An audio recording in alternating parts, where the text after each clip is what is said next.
there! Oh, sorry, we're twins. Yeah, and we hope you are all having a great day today.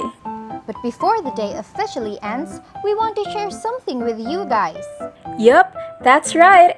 And we know you're very tired from all the storytelling of my drug cousins from the reproductive system. But please don't get tired of us. We want you guys to know more about us. Especially the things that we do to your body and many other important information. So please, lend us your eyes and ears. Rest assured, we will make this as fun as we can. Absolutely! Let's go? Let's go! Hi, what's your name? Oh, talking about name, let's start with my drug name. You can call me Menotropin. Actually, that's just my generic name. Chemically, I'm known as 6,6-dimethyleptanol. Complicated, I know. If you wish to find me in your local pharmacy, then you can look for Menopur, Reponex, Menagon, Menodac, or Pergonal. That would still be me. Or maybe my twin sister. We're basically the same. That's all about my name. I'll send you over to my twin sister. Thanks, sis! You're the best! Now, let's talk about my drug classification. For my therapeutic classification, I am classified as ovulation stimulant and spermatogenesis stimulant. For my pharmacologic classification, I am classified as gonadotropin or hormone. Amazing, right? I hope you'd be able to recall that one. But as for now, I'll send you back to my twin sister. I know you guys are wondering if whether or not I am safe for pregnant women. Well, I am not. I belong under the Category X of pregnancy categories. Even though there's not enough data on what I do to pregnant women, I should be used with caution in lactating mothers who are breastfeeding their infants. Anyway, my twin sister will discuss about our mechanism of action. Listen carefully. Are you learning? I hope your answer is yes. Buckle your seatbelts for more information. Now, for my ovulation stimulant action, I am the cause of the growth and maturation of the ovarian follicle in women who don't have primary ovarian failure by mimicking the action of endogenous luteinizing hormone and follicle-stimulating hormone. Additional treatment with chorionic gonadotropin is usually required to achieve ovulation. For my spermatogenesis stimulant action, I am the cause of the spermatogenesis when co-administered with chorionic gonadotropin in men with primary or secondary pituitary hypofunction. Are you still following? You can take down notes while listening and watching. You can also pause the video if you like to. My twin sister has an important thing to discuss. See you later! I'm back! Did you miss me? Now, let's discuss my pharmacokinetics. You should know by now that I'm a mixture of follicle-stimulating hormone, or FSH, and luteinizing hormone, or LH. During absorption, I start to degrade upon intramuscular or subcutaneous administration even before your body starts to absorb me. The mean bioavailability of my FSH component is 76% while my LH component remains unknown.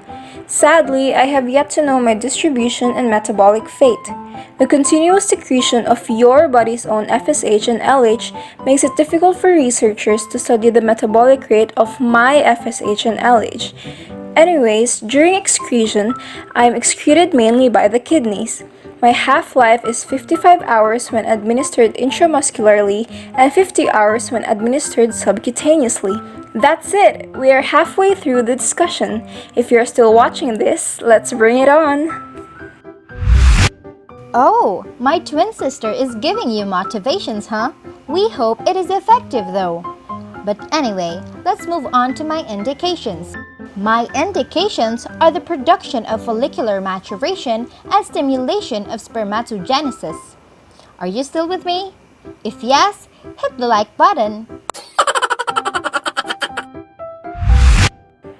If I have indications, I also have contraindications. You cannot use me when you're pregnant or lactating. If you're a woman with primary ovarian failure and ovarian cysts or enlarged ovaries, that's also a big no-no. Another contraindication is abnormal genital bleeding and infertility disorders other than anovulation. Lastly, if you're hypersensitive to my components, then that's the biggest no-no.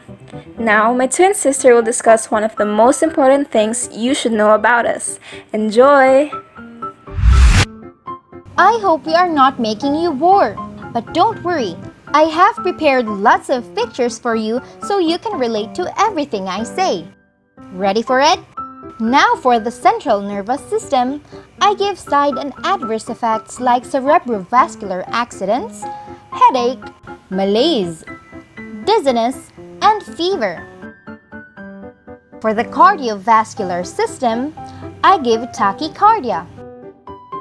For the gastrointestinal, I give nausea, vomiting, diarrhea, abdominal cramps, and bloating. For the genitourinary, I give ovarian enlargement, ovarian hyperstimulation syndrome, ovarian cyst, and ectopic pregnancy. For the musculoskeletal, I give muscle aches and joint pains.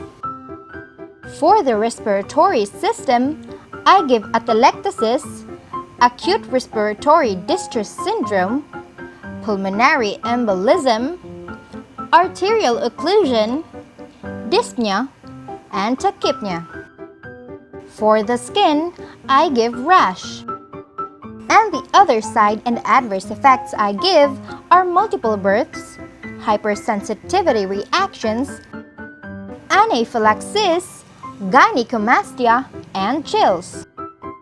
I hope that at this juncture, you now have a clearer glimpse of my life.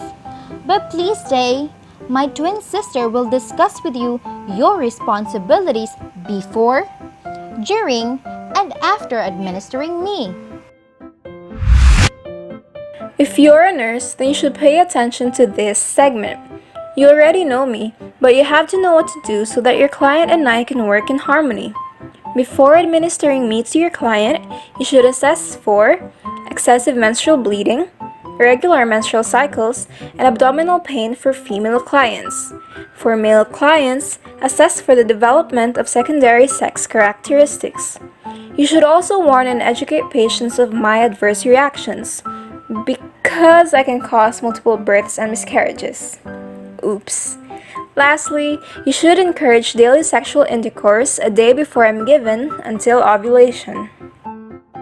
During administration, make sure I was stored at 3 to 30 degrees Celsius and that you have read all patient information and medication guidelines. Reconstitute me with the diluent provided and do not shake to mix us both. Use the exact dose needed and do not use me longer than the number of treatments recommended. After, throw away any of my excess. Do not save me for later use. Monitor your patient for signs of excessive ovarian stimulation. When your patient reports symptoms of ovarian hyperstimulation syndrome, or if there is a rapid rise in the value of your patient's hormones, I shall then say goodbye as you have to discontinue my use. 2 weeks after my discontinued use, examine your patient again for signs of excessive ovarian stimulation.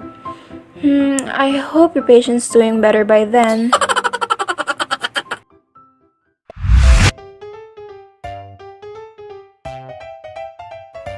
Hey, are you still watching this? If yes, we would like to congratulate you. We are so proud that you have come this far and for staying with us as we share with you our life.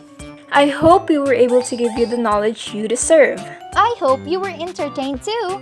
Yup, but this is not goodbye. Because it's see you soon. See you on our next one.